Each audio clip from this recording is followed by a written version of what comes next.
Kyrie Irving scored Boston's last 12 points, including back-to-back three-pointers in the final 40 seconds of overtime to outduel John Wall in a point guard showdown, and the Celtics extended their winning streak to 7 games with a 130-125 victory over the Washington Wizards on Wednesday night, Thursday, Manila time. With his team serenaded by "Let's Go, Celtics" chants on the road, Irving even got his own MVP chorus late, finishing with 38 points and 7 assists. Marcus Morris added 27 points and 9 rebounds for Boston, which played without Al Horford, Gordon Hayward and Jaylen Brown. It's no. 4-6 leading scorers. And no matter how many players they were missing, and no matter how disjointed their offense looked for a half, the Celtics had too many interchangeable parts to get beaten by an opponent that has been inconsistent all season. Wall returned after missing a game with an aching left heel to pour in 34 points with 13 assists.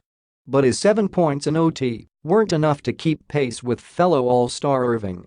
The Wizards led 123-122 when Irving made a 3 with just under 40 seconds to go, and after Wall tied it at 125, Irving hit another shot from beyond the arc, this one from 31 feet. That gave Boston the lead for good because Bradley Beal, 22 points, 0 in OT, and Wall the missed threes. This sure was a close one. The clubs kept trading the lead, and neither was ahead by more than 3 points over the final 10 minutes of regulation. Up 113-110, Boston opted to foul Beal on purpose with 13 seconds left, but that backfired because after he made the first free throw, he missed the second, but grabbed the rebound and put it in for the tie. Irving blew by Beal at the other end, but missed a layup right before the buzzer, sending the game to an extra period. And then he really took over. Down by 9 at halftime, the Celtics turned things around in a hurry, although not before that deficit grew to 57-46 early in the third quarter.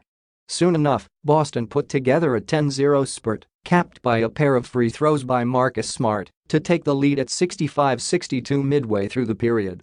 When Morris made a 3, and, after Washington turned over its inbounds pass, Terry Rozier sank another to cap a 27-9 run, suddenly the Celtics held their biggest lead at 73-66. The lopsided third quarter ended with Boston ahead 84-77. But the Wizards opened the fourth with an 8-0 run despite resting Beal and Wall, and when Markieff Morris, Marcus's twin, hit a 3, it gave the hosts an 85-84 lead with about 9.5 minutes left. Horford sat for the third consecutive game. He's expected to miss at least a few more because of an injured left knee, and Brown and Hayward were out because of illness. The Celtics made only 19 of 50 shots in the first half, going 4 of 20 on three-pointers, and managed a grand total of 6 assists during that time. No wonder the Wizards led by as many 10 during the first 2 quarters and were up 55-46 at the break. Didn't last long, though. Boston outscored the Wizards 38-22 in the third quarter when the Celtics had 10 assists and shot better than 60%. Tip-ins. Celtics, Daniel Theis fouled out after just 14 minutes of game action.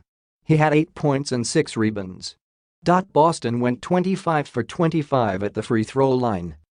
Semi Ojeleye was 1 for 7 on 3-point attempts. Wizards, Kelly Oubre Jr. scored 20 of their 32 bench points. Rebounding has been a problem all season and this was no different. Washington was beaten 50-41 on the boards and outscored 24-8 in second chance points